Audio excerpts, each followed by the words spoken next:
Okay, Assalamualaikum. Kita sambung pengajaran kita pada tajuk 10.7 Sistem Limfa Manusia. Okay, sistem limfa manusia, kita ada satu sistem peredaran darah. Sistem peredaran darah adalah dari arteri jantung, pam darah keluar melalui aorta ke arteri, seterusnya melalui kapilari darah.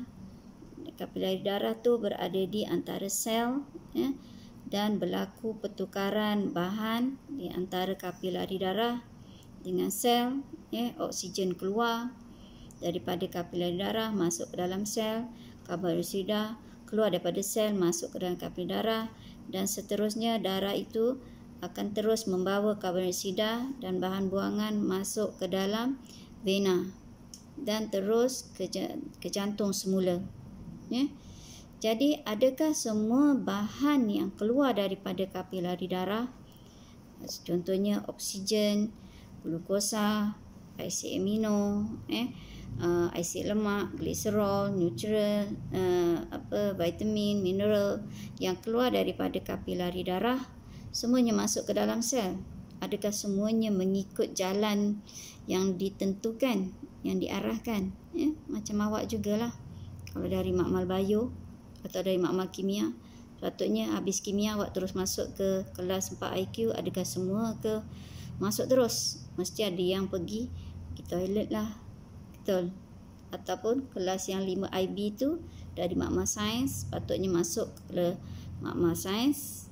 Dari makmal sains masuk ke kelas 5 IB, tapi tak, ada 2-3 orang terus melencong ke kantin, terus lompat pagar, terus balik. Ada juga yang tak sampai ke tempat yang sepatutnya.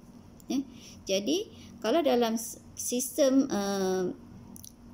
peredaran darah kita, so benda bahan-bahan yang tidak sampai masuk semula ke dalam kapilari darah, contohnya oksigen tu dia nak pergi tempat lain, dia tak mahu masuk dalam sel. Dia nak pergi mana?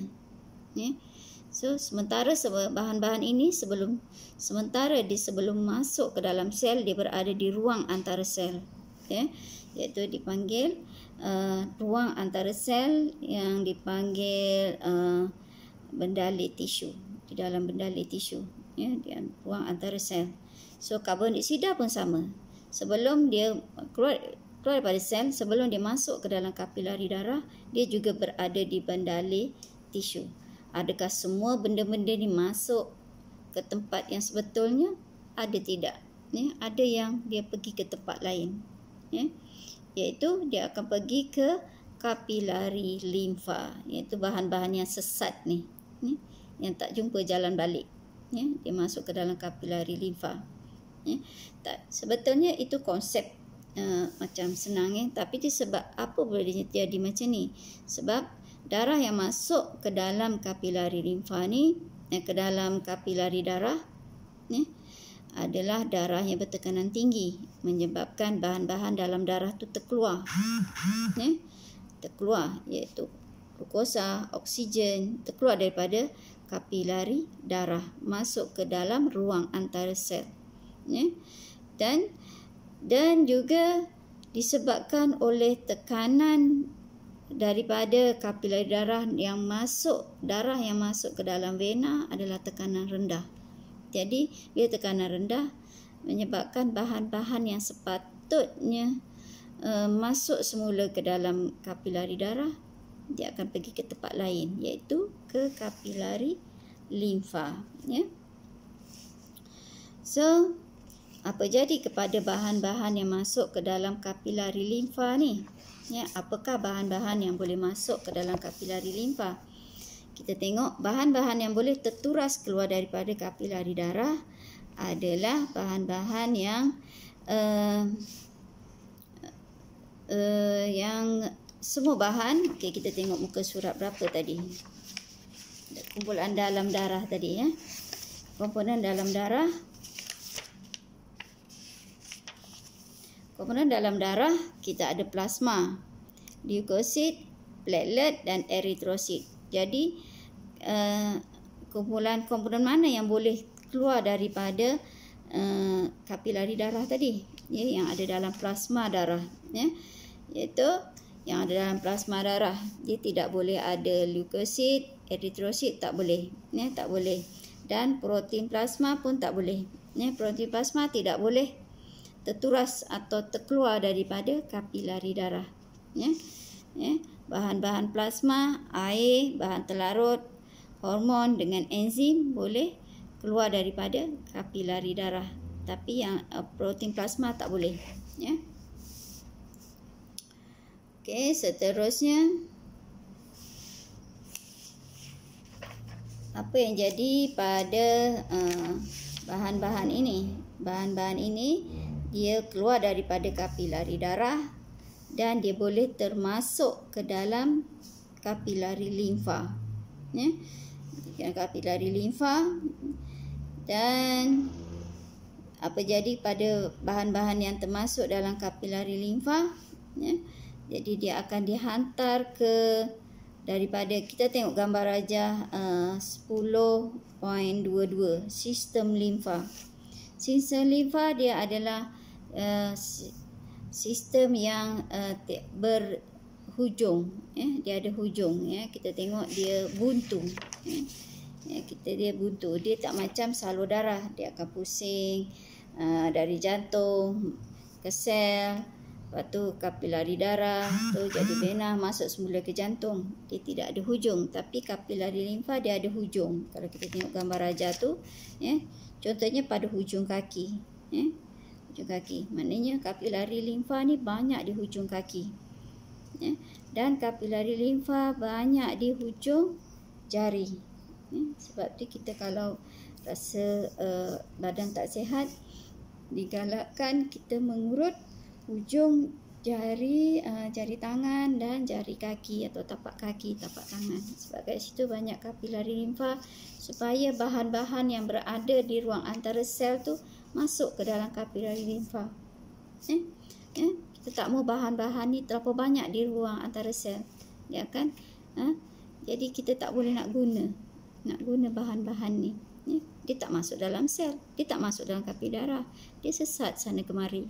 So kita kena masukkan dia dalam kapilari limfa. Okey, dan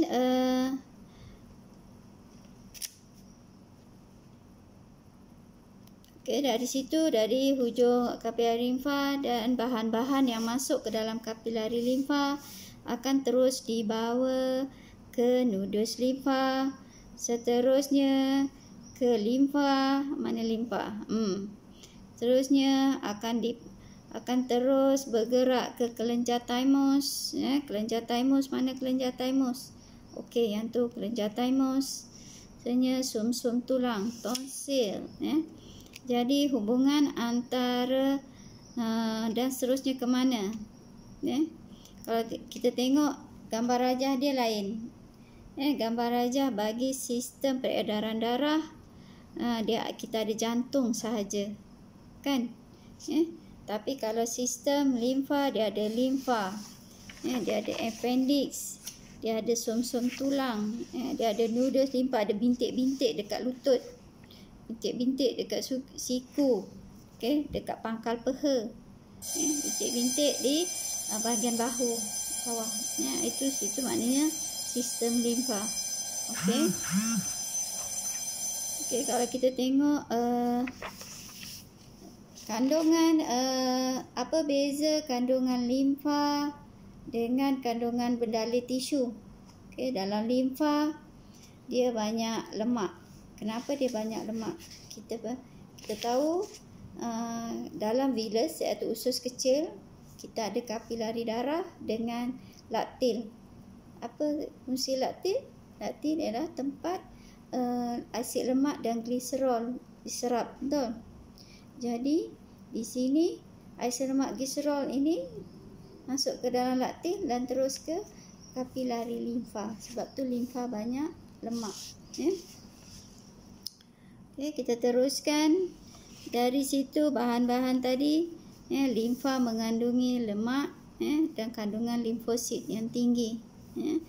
Okey, kita teruskan limfa, barang bahan yang masuk ke dalam limfa akan masuk semula ke dalam salur darah, ya. Sebab dia akan masuk ke ductus thorax dan ductus limfa kanan, ya. Dan seterusnya masuk ke dalam, ya, muka surat 192 tu darjah 10.23, ya. Sistem limfa tu warna hijau, ya. Akhirnya dia akan masuk ductus limfa dan ductus subclavian kanan dan masuk ke dalam salur darah, ya, masuk dalam vena dan seterusnya masuk ke dalam salur darah jantung dan dia bercampur dengan darah, sistem peredaran darah. Okey.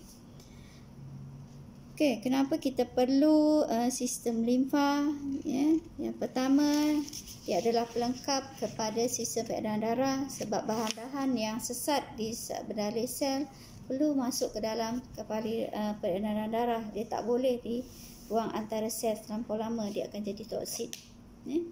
Seterusnya, pertahanan badan. Nudus limfa menghasilkan limfosit yang menghasilkan antibody, ya.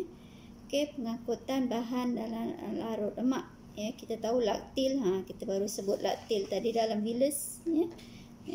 Vilus iaitu tajuk nutrisi, ya, ada laktil. So, jadi akan bersambung, laktil akan bersambung dengan kapilari limfa. Okey, apa jadi kalau kita punya kapilari limfa tidak berfungsi? Bila tidak berfungsi, bahan-bahan di ruang antara sel tidak boleh diserap, akan berada di ruang antara sel. Jadi dia akan jadi rajah gambar foto 10.7 edema, iaitu bengkak. Dia apa sebabnya? Punca edema, sebab kita punya yang pertama disebabkan kita punya kapilari limfa kurang berfungsi. Bahan kalau kehamilan, badan menghasilkan banyak bendalih badan untuk menyokong fetus dan membesar. Tapi bila badan fetus terlampau banyak, dia perlu diserap semula. Tapi kita punya kapilari limfa ada hanya cukup untuk menyerap pada kuantiti yang tertentu. Bila terlampau banyak, dia akan jadi bengkak. Ini bengkak kaki, kebanyakan orang yang mengandung. Bila pergerakan terhad, ya, untuk orang yang lumpuh atau stroke, dia baring aja, dia juga menyebabkan bengkak kaki. Kekurangan albumin dalam darah, ya, sebab albumin ini dia adalah untuk fungsi kapilari limfa, ya. Ataupun jangkitan parasit, ya. Jangkitan ini akan menjangkit cacing parasit Rugia spesies menjangkiti salur limfa dan menyekat aliran bendalih limfa. Jadi kita punya bahan-bahan di ruang antara sel tu tak boleh diserap masuk oleh ke kapilari limfa. Tu jadi bengkak, ya. Okey.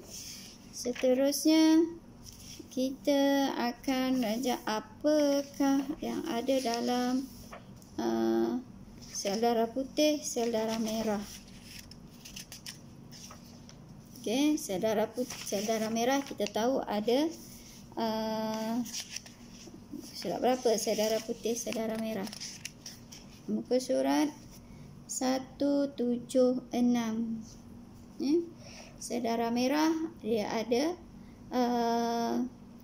hemoglobin yang membawa oksigen, ya, dan fungsi dia ada platelet, okey, cebisan cytoplasma sel yang berasal dari sum-sum tulang untuk pembekuan darah. Jadi kita mesti ada platelet untuk pembekuan darah, ya. Seterusnya kita ada leukosit, sel darah putih.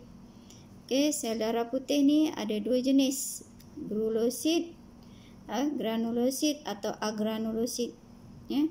Granulosit ada 3 jenis, neutrofil, eosinophil dan basophil. Okey, bentuk dia lain-lain, ya. Okey, agranulosit adalah limfosit dan monosit. Kalau kita tengok neutrofil dengan monosit hampir sama. So apa bezanya? Menelan bakteria bakteri, yang ini leukosit, yang paling besar, nukleus berbentuk bujur, menelan bakteria sampai klosid. Fungsi dia sama dengan klosid, tapi dia punya nukleus dia tu berbentuk bujur dan besar berbanding dengan neutrofil. Okey, seterusnya